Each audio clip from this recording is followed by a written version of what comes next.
Here's what really happens after you accept an offer.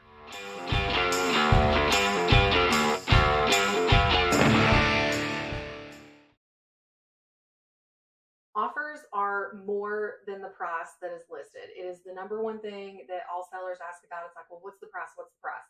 But that's not all that goes into the offer. You have your closing date, request for any closing costs or concessions. Then uh, you have your home inspection contingency, and then the financing contingencies and appraisals and things like that, and a whole host of other different things that are line by line negotiable when it comes to receiving an offer.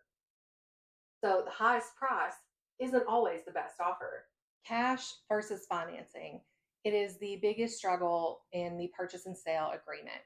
Sellers are going to want cash, but ultimately, not every buyer has the cash to put down on a property. So they're going to have financing.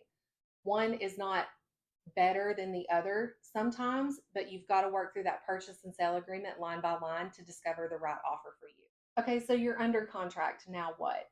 The buyer has probably turned in their earnest money and you are now in the inspection period for your home. So there's going to be home inspectors coming in and an appraiser coming in to mark off those contingencies that are in your purchase and sale agreement.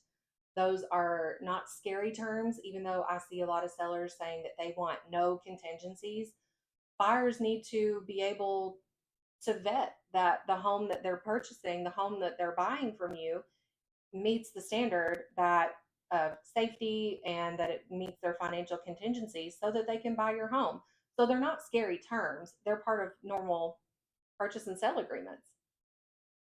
Let's talk about repairs that are requested during the inspection period. So a buyer has put in an offer on your home, the home inspector has come back, sent them a report, and they have requested for you to do some repairs as the seller. Now, a lot of times that is met with some tension, but let's take a step back and remember that the buyers haven't lived in your home and you don't know their story. You don't know anything about their life. They're also, working with a real estate professional that is advising them on what to ask for and how. So it's just it's a spot for negotiation.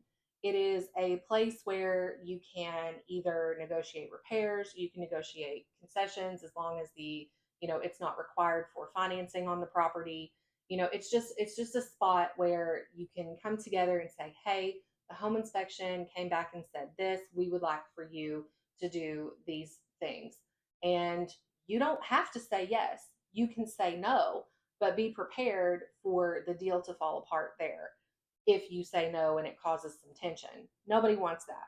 So let's be flexible. You don't have to say yes. You don't have to say yes to all of it. You can do some of the things, or you can work with your real estate professional and uh, create a unique solution that can help the deal process and get to closing. Your buyer's final walkthrough is their last check on the property before they go to closing. So, what they're doing in this walkthrough is just to verify that the agreement, the points in your purchase and sale agreement were met. If there were any repairs that were negotiated, that they were there, that they were completed, that anything that was negotiated to stay with the property is staying with the property.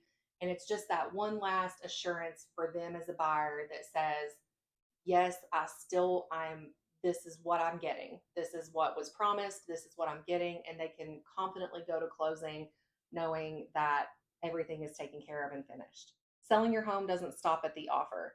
So if you want my full seller's guide that explains everything from start to closing, link is in the description, and I'll talk to you guys soon.